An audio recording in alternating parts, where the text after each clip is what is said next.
Hello and welcome back to the Jump Show Cheltenham preview. After an incredible weekend of racing, we're going to talk about the clash at Clarence House Chase, Allaho cementing himself as potentially the banker of the festival, and of course, those Ante-post selections. How was everyone's weekend? I know you two met up to watch the racing, so how was it, Dan?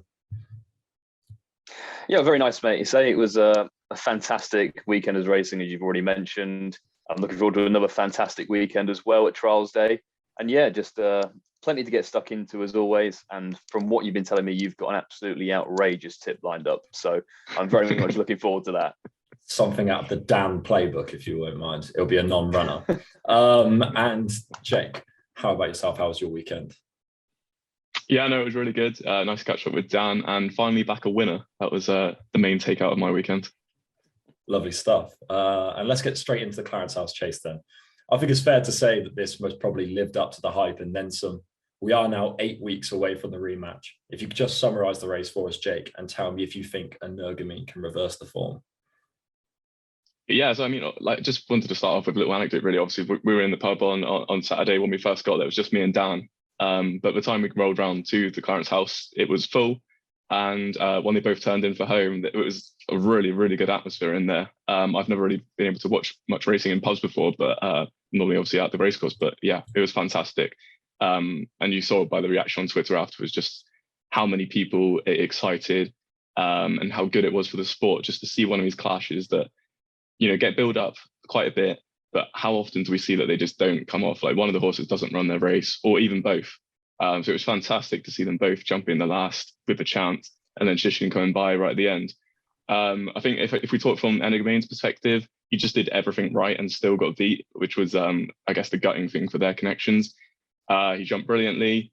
He, gave himself every chance. I don't see anything more that either him or Paul Townend could have done. It was brilliant rides from both jockeys. There's lots of conversation now going on at the William Bunnings camp between, like himself, David Casey, Patrick Mullins, Ruby Walsh about how they're going to reverse this form. Ruby Walsh was quoted as saying, "We just have a length to find," which obviously is going to be a lot harder than it sounds. But he recorded an RPR of 179 in defeat, and if you want that in context, then Allaho was recorded a 178 when he bolted up by 12 lengths in the Ryanair last year. So he managed to beat that coming second. So it was just a brilliant performance. Same again for Shishkin, he's probably the one that, on all known form now, he's the one that's going to take all the beating at Cheltenham. He's got the victory. He's also got the course form, which Energumene doesn't have. And also going back left-handed probably should suit Shishkin as well. He recorded an RPR of 181, which is just fantastic. And the only thing I will say about Energumene is that the Champion Chase is a furlong shorter than the Clarence House, which is something that not many people have picked up on. But again, you've got the Cheltenham Hills, so I don't know if that counterbalances each other out.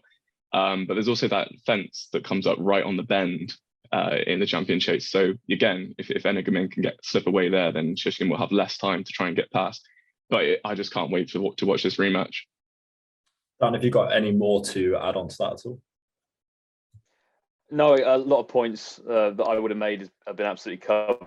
I think above all else, it was just a joy to watch two absolute top notches go head to head outside a venue that wasn't Cheltenham. And even at Cheltenham, it would have been a privilege in that 2 mile chase division, because how many times have we seen such great matchups that we promised to get throughout the season just fall by the wayside for one reason or another? So it was actually great to see it happen. Credit to Connections for going ahead with it.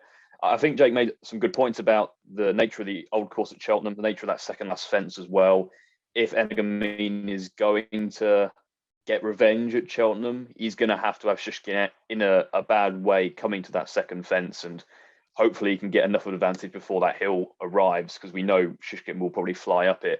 It's going to be tough, as you say. Going left-handed as well will probably will suit Shishkin more than Energumene based on the way they jump. But I mean, regardless, it's going to be an absolute privilege to watch it again, and this time in person. So yeah, I absolutely can't wait for that. I just want to chuck this question out to the pair of you. Now, I suppose 8 weeks is plenty of time to recover and reach their peak. I just wonder if either or both of these horses may have left their run at Ascot. And obviously, I'm not trying to pour cold water on the event, because obviously it was fantastic for the sport, but that was quite tacky ground. And all the reports post-race from trainers and jockeys was just how much of a battle it really was from a long way out. First flow of turning the bend was completely cooked. We got the race we wanted. But has that taken away from the race that could have been or could be at Cheltenham? And I'll go back to you, Dan. Well, maybe a very slight concern, I guess. But I mean, the way they seem to have come out of the races, according to connections, has been absolutely fine. So you'd have no issues there. I say it's 8 weeks till Cheltenham since the Clarence House. You'd imagine that's plenty of time for two trainers of the ilk of Henderson and Mullins to get them refreshed and ready for it. And they haven't had overly exerted seasons thus far either. I think that was both their second start of the season, respectively. So there's plenty left for him to give for the remainder of the season. So it wouldn't be a major concern for me. No worries. We'll move on now to Allaho's performance in the Horse and Jockey. For me, this is now the banker of the festival. He's even a touch of shades against. I'm really glad they did manage to get another run into him. He does strike me as a horse who improves with racing.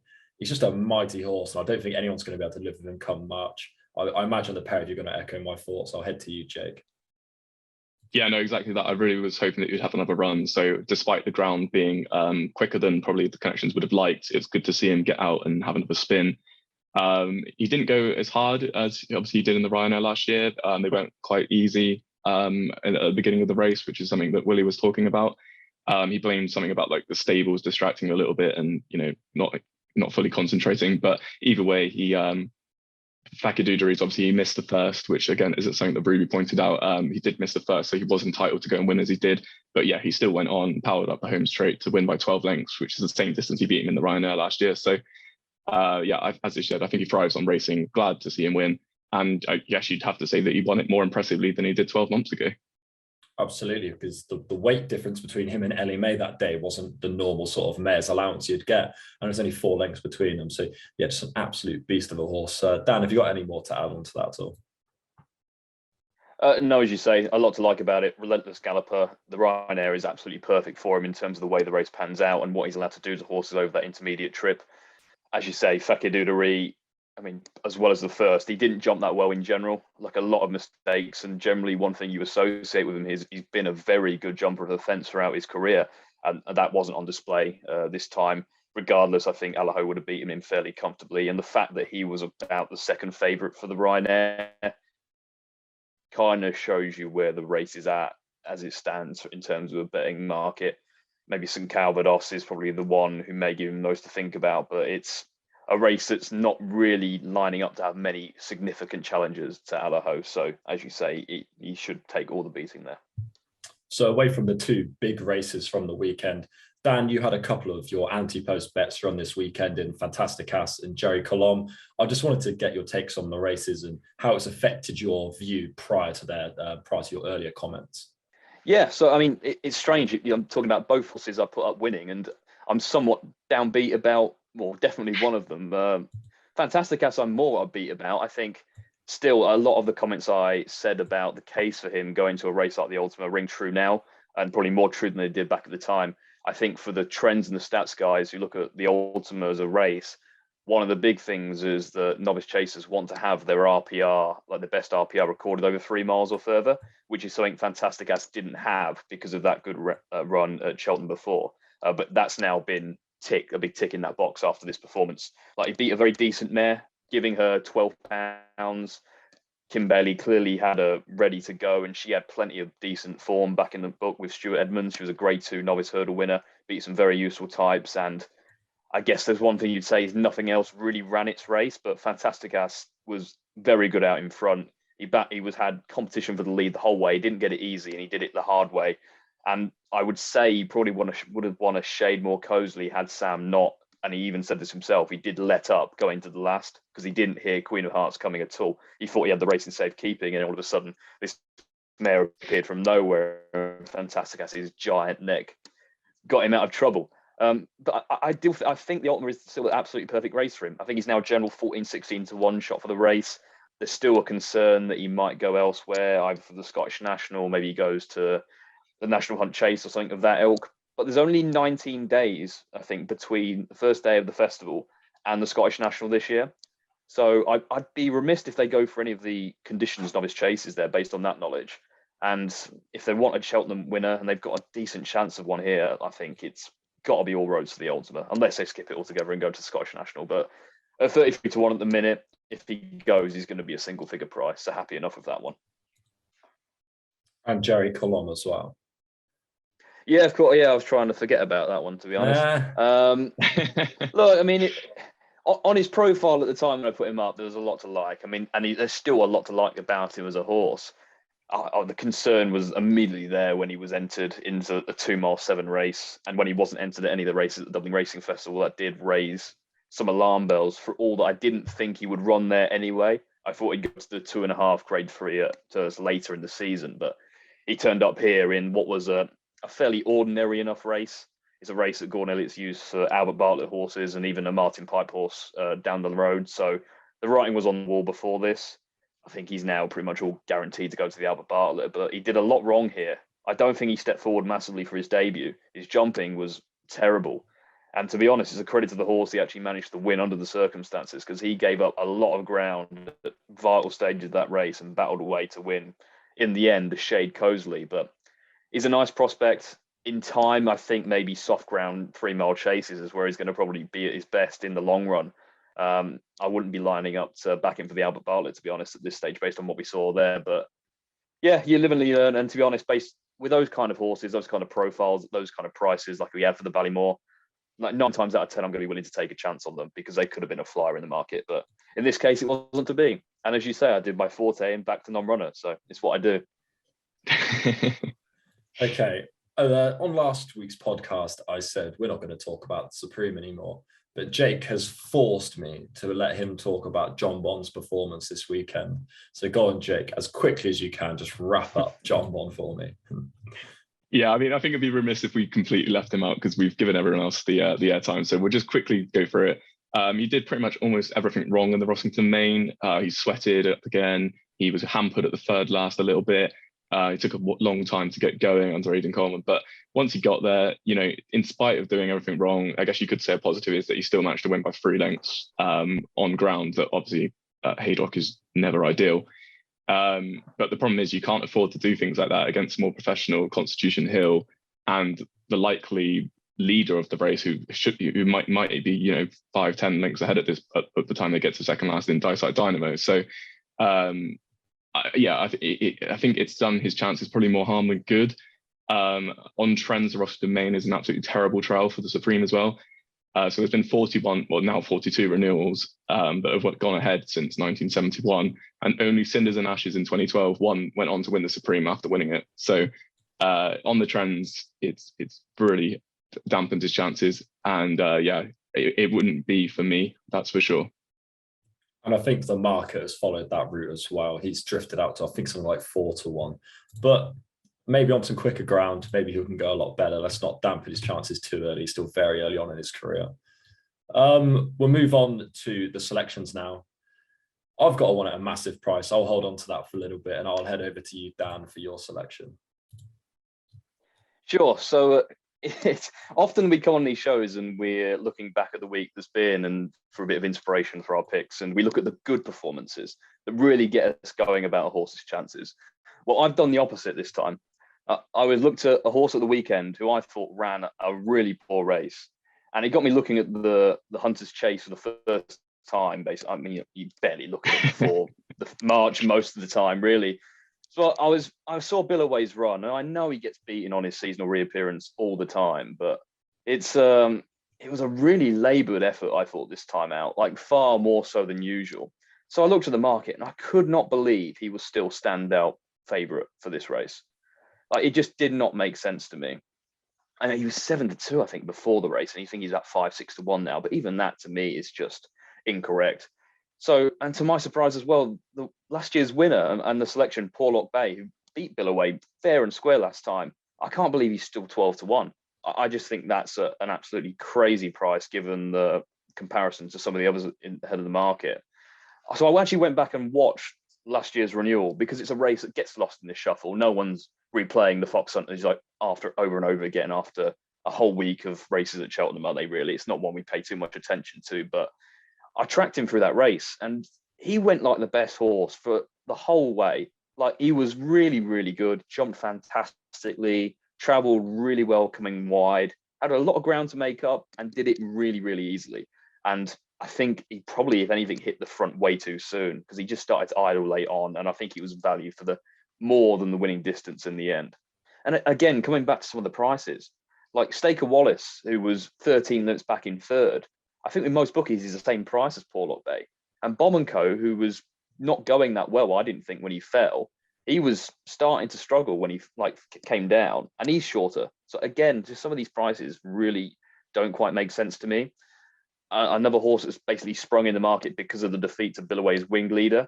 He's now into single figures, but he'd already won in the point before running here, where he dead heated against a horse called Mighty Stowaway, who was 40 lengths behind Porlock Bay at Cheltenham. So again, I think he's got a fair amount still to find. I don't think beating an off-form Billaway really makes him a single-figure price for Cheltenham. And something to bear in mind last year as well is obviously it was a professional riders event. So on Porlock Bay, he had Lorcan Williams, Billaway had Paul Townend, Staker Wallace had Mark Walsh, and Bob and Co had Sean Bowen. Now, Lorcan Williams is a very good jockey, but at the time he was still a claimer. He's still claiming £3 against some of the best professional jockeys in the weighing room. So I think, if anything, Porlock Bay probably had a slight disadvantage going into that race. Whereas back in an amateurs event, he's going to have Will Biddick on board, who's like one of the record-breaking UK amateurs and probably doesn't get the respect like a Jamie Cotter or a Derek O'Connor, but he's up there. So I think that's going to be very much in his favour too. So we go back to Porlock Bay. He's had one start so far this season. He was second to a very useful horse called Premier Magic, who goes very well fresh, has some very, very solid form to his name as well. And a lot of the point-to-point judges said that Porlock Bay looked to need the run quite badly that day. And it's not surprising either, because ultimately you win the Cheltenham Fox Hunters. There's only one target you have in mind for next year, and that's the same race in 12 months' time. It's the only logical way. So I wouldn't really be concerned about him getting beaten, and by all accounts, he ran an absolutely smashing race. He's going to get another run in, by all accounts. We're going into that season now. We're getting the Hunter Chases. I think there's 15 in the UK in February. So we're going to start to see these horses come out. There's one at Wincanton that he was also beaten in last year before winning at Cheltenham. I think that's on the 3rd of February that I imagine he's going to go to. To be honest, based on the fact he's already had a run this time around, I think he'll win his prep run, and I expect him to shorten a fair amount for doing so. Once everyone remembers, oh yeah, that's the reigning champion, why don't we always back them? Because they have such a good record coming back and defending their title. He's only an 11-year-old, and that's an age that's won 3 of the last 6 renewals. He hasn't been overly raced at all. He's only had 4 runs for Will Biddick. And we've seen the likes of Salsify, On the Fringe, Pasha de Polder, all in the last 10 or so years come back and retain their crowns at that kind of age. And it's a race where experience is crucial, and he seems to have it all in abundance. So at 12-1, I just think that's an incredibly fair price. And when you compare his profile to, say, to It Came to Pass last year, who came to retain his crown on the back of a terrible preparation. Like, he was beaten out of sight and then fell when getting beaten out of sight again. He only went off 10-1 last year. So for Porlock Bay to be 12-1 now, we know he's going to go there. He's going to shorten when he inevitably runs a decent prep race for it. I just think it's too big a price, and now's the time to play it. And that'll end my interest in the race, and I won't have to bother with anything again. I 100% agree with you. I was speaking to my mate's dad, who loves the Fox Hunters. Don't know why. I think he had a bit of a love affair with Pasha de Polder a few years ago, and he was talking about Porlock Bay as being a really live chance for it. And I had to agree with everything he said, and I agree with everything you said as well. So yeah, really good play at 12-1. I'll be getting on that for sure. I'm going to take a real flyer on one here, boys. I've played it safe the last couple of weeks, so I wanted to go with a left field shout. This horse comes in the Coral Cup. It's actually going to be a bit touch and go if he even makes it into the race off his mark, but I am going to take the chance, and that's on Monte Cristo for Nicky Henderson. I fancied him for the race last year, as Nicky gave me some strong words, and I also did like him from the Lanzarote hurdle, but the race didn't really play out well for him. He was held up in like customary fashion, but he was stuck out wide, and a lot of the main horse at the finish were up with the pace the whole way around. There is quite a bit to like about him. The first being Nicky Henderson's record in the race. He's the winning most trainer and always seems to target it. And Monte Cristo did run well in the race last year off what would be a £10 higher mark. Now, he was beaten 14 lengths, but there was 9 lengths between the first and the second. The winner, Heaven Helpers, was just absolutely lobbed in off 138, had a £7 claim run as well. We're now looking at that horse as a mare's hurdle contender. I think she's 3rd favourite. I'm just watching the race back as well. Jump in the last, Monte Cristo, he took a little bump from T Clipper, who ultimately finished 3rd, and it was hampered quite badly by Blue Sari as well. Now, he wouldn't have won that race, but he looked absolutely nailed on for a place, and he's finished 3 lengths out the top 5. He's 40-1, 5 places of Betfair and Paddy Power. He's going to get some proper spring ground, which I think he needs. And if he does get in, he's going to be off a featherweight. I could just see him running a big price, running a big race at a big price, and fingers crossed I can get a good run for my money on him. I'm sure both of you will crab that because I'm known for backing yak. So feel free to chuck a couple of pigs at me. I mean, fingers crossed you get a run for your money in general. Yeah, that is true. He would have made it in. I mean, it's hard for me to give out about that, really. Year. Yep, he would do. I mean, look, I mean, I'm never going to crab anyone for having a 40-1 poke of really anything. I mean, it's a fair enough assessment. You've got a reason for it. And do you want to know the good news, Willo, as well? I definitely have him in my top 4 for the race. But by top 4, I mean the top 4 Nicky Henderson horses, and he is the 4th choice. Yeah, cheers. Behind Phil Duderis, Maurice Rock, and Call Me Lord. But other than that, I mean, if those 4 turn up, he might just sneak a place for you. So, thank you. I mean, if only those 4 turn up. If anyone could just feel the roller coaster emotions I just went through there when you teased me up and shot me down, fantastic. Jake, that's what I do, mate. Unfortunately, I think you've got 2 selections for us this time round. Who are you going to go for this week? So Dan gave out to us at the end of last episode for not catching up, so I thought I'd catch up this week. So my first one's going to come in the Martin Pipe handicap hurdle. So normally Gordon Elliott has like a really short favourite this time. He's only got a 10-1 favourite this time, so it's not too bad. But I like one of his bigger priced ones that ran on the weekend, and that's Ashtree Meadow. So this horse is a 6-year-old who won his point-to-point at Fairy House in April. He won that by 12 lengths over 3 miles on some decent ground. He then obviously got put away for the summer and came back to Fairy House in November for his maiden hurdle, where he ran over 2 miles. And he came from, like, he was a little bit keen that day. It wasn't anything too worrying, but he came from probably, just too far back to finish third behind Gringo de Barrel, who's since finished second in the third in the Shallow and second in the Moscow Flyer. And Adamantly Chosen was in second, and he's also finished second again since. So that form's decent. He ran on at the finish and wasn't really given a hard time at all by Dennis O'Regan. Like, he really didn't get touched at all. And then over Christmas, he then went to Leopardstown, ran another 2-mile maiden hurdle, and this time bumped into Sir Gerhard. So again, going down to a second last, he looked like he had a chance. He didn't really, he didn't have the pace, obviously, over 2 miles to go on with the likes of Sir Gerhard. But he plugged on, made a mess of the last. He would have finished second if he didn't make a mess of the last, but he kind of like bunny hopped it and lost a bit of momentum, and then ended up being beaten ahead into third. 8 lengths behind Sir Gerhard, but again, a decent run when you've got your eye on handicap. So at the weekend, he ran over 2 mile 4 furlong for the first time, which obviously is a massive bonus for him, being a point-to-point graduate. I think the reason that I didn't put him up before the race is because he had to win it for me to be a Cheltenham contender. If he didn't win this, then he's just going to be, one of your 125 horses in Ireland who might pick up a handicap somewhere in Ireland at the end of the season, but he wouldn't be good enough for Cheltenham. So he really had to win it. And that perhaps suggests why Gordon Elliott chucked on the hood in the first time tongue tie. I know it's not ideal to put that on before you run at Cheltenham, but it worked for him. He wasn't as keen. He travelled into the race so much better over this extended 2 mile 4 furlong trip. Like, it was so much easier for him. You could see how well he was going down to the third last. He looked like he was going to absolutely hack up. David Russell was at pains not to let him go. And that's actually backed up by a post-race comment where he said that he was letting him get into the bottom of the hurdles so that he was taking like the keenness out of him, so he wasn't going to go and stretch on and win it by miles, or end up going off too keen and being beaten. But he held on to him all the way down to the last. And at that point, you kind of thought, is he going to go and win? Is he going to go and win? David Russell let him go, and he went on, and he went and easily won it by 5 lengths to Gracchus de Bourne, who is a decent horse for Joseph O'Brien. He finished third behind What Do You Want?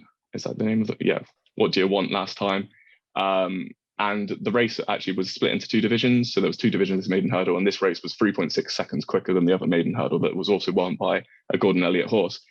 After the race, Gordon Elliott said it wouldn't be a shock to see him turn up in a festival handicap. So for me, that's as good as a confirmation that he's going to be going to a race at the Cheltenham Festival. And the Martin Pipe is the only one that makes sense for him. Gringo de Barrel was given a mark of 130. I'd imagine he'll get around the same in Ireland. And then, that would give him about a mark of 137, 138 maybe in Britain, which would be fine. You can get 16 to 1 about him still, 4 places. He was 25 before the race, but because I wanted him to win, 16s is now fine. So yeah, he'll be my first selection in the Martin Pipe. I wouldn't rule out having another one at some point, but that's the one I'm liking at the minute.